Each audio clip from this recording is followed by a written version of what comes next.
Peace. I'm Rami Salam El. Thank you for joining us. Today is April Fool's Day, April 1st, 2014. But we're going to time travel back about 500 years. We're going to go back to 1492 to find out what April Fool's Day really is about. Going to be reading from Synchronicity in the Seventh Seal by the brother Peter Moon. Much love to you. I'm going to be reading from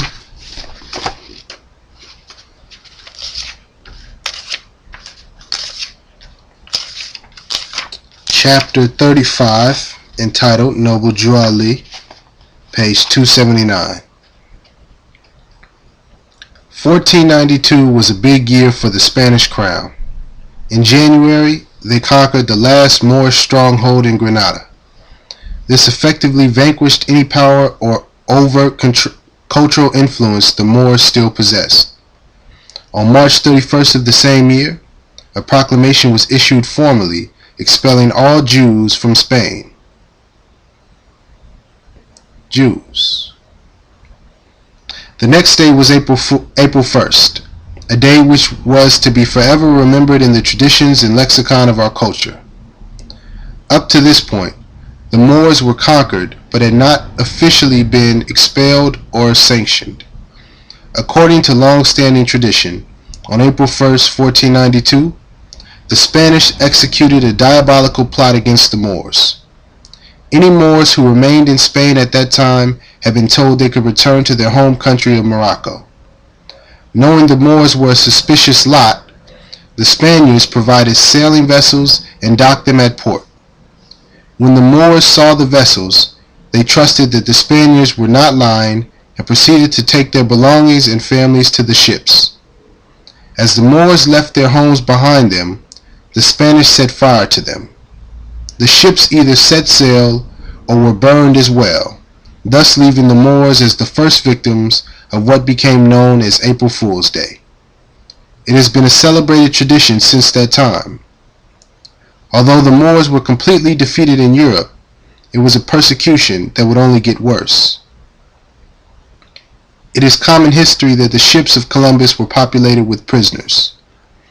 While many of them were indeed undesirables, some of them were Moors and Jews, who were politically dangerous to the church and were designated to be a subject people. Additionally, these Moors and Jews were deemed to be useful if they contacted European or African settlers in the New World. The ensuing years of history not only brought about an exploitation of a subjected people, it brought about a systematic destruction of their culture and their memory of it. Wake up.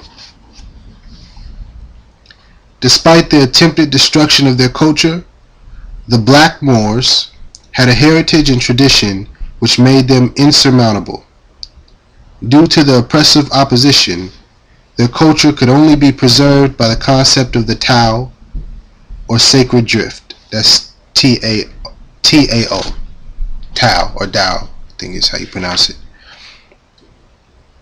Into this scenario was woven the affable and non-threatening Uncle Remus, a caricature who represented homespun wisdom dispensed in a folksy way that bordered on the ridiculous.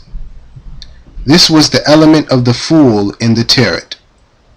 In this regard, it is ironic that the symbolic destruction of the Moorish culture occurred on what became April Fool's Day. Happy April Fool's Day. Feeling good? Still feeling like pulling a prank on somebody? Are you ready to wake up?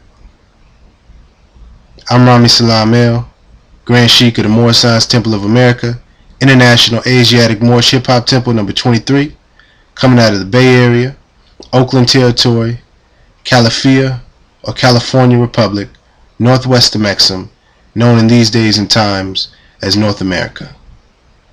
Amor, Shinjitsu, Shalom, Svoboda, and Justice.